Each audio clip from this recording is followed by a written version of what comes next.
બે દિવસ બાદ ગરવા ગિરનારની ગોદમાં શરૂ થનારા મહાશિવરાત્રીના મેળાને લઈને જૂનાગઢ પોલીસ એક્શન મોડમાં આવી ગઈ છે।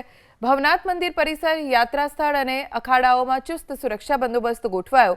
આ ઉપરાંત ભવનાથ વિસ્તારમાં સઘન ચેકિંગ શરૂ કરવામાં આવ્યું। મહાશિવરાત્રીના મેળા માટે હજારો શ્રદ્ધાળુઓ અને યાત્રિકો દેશભરમાંથી આવે છે। તે જોતા પોલીસ પ્રશાસને રાજ્યના મહત્વના પર્વની તૈયારીઓ પૂરેપૂરી સજ્જતા સાથે દર્શાવી। એસઓજી, બીડીડીએસ અને ડોગ સ્ક્વોડની ટીમે ભવનાથ પરિસર, યાત્રા સ્થળ અને અખાડાઓમાં ચેકિંગ કર્યું। બે દિવસ બાદ ગરવા ગિરનારની ગોદમાં શરૂ થનારા મહાશિવરાત્રીના મેળાને લઈને જૂનાગઢ પોલીસ એક્શન મોડમાં આવી ગઈ છે। ભવનાથ મંદિર પરિસર, યાત્રા સ્થળ અને અખાડાઓમાં ચુસ્ત સુરક્ષા બંદોબસ્ત ગોઠવાયો। આ ઉપરાંત ભવનાથ વિસ્તારમાં સઘન ચેકિંગ શરૂ કરવામાં આવ્યું। મહાશિવરાત્રીના મેળા માટે હજારો શ્રદ્ધાળુઓ અને યાત્રિકો દેશભરમાંથી આવે છે। તે જોતા પોલીસ પ્રશાસને રાજ્યના મહત્વના પર્વની તૈયારીઓ પૂરેપૂરી સજ્જતા સાથે દર્શાવી। એસઓજી, બીડીડીએસ અને ડોગ સ્ક્વોડની ટીમે ભવનાથ પરિસર, યાત્રા સ્થળ અને અખાડાઓમાં ચેકિંગ કર્યું।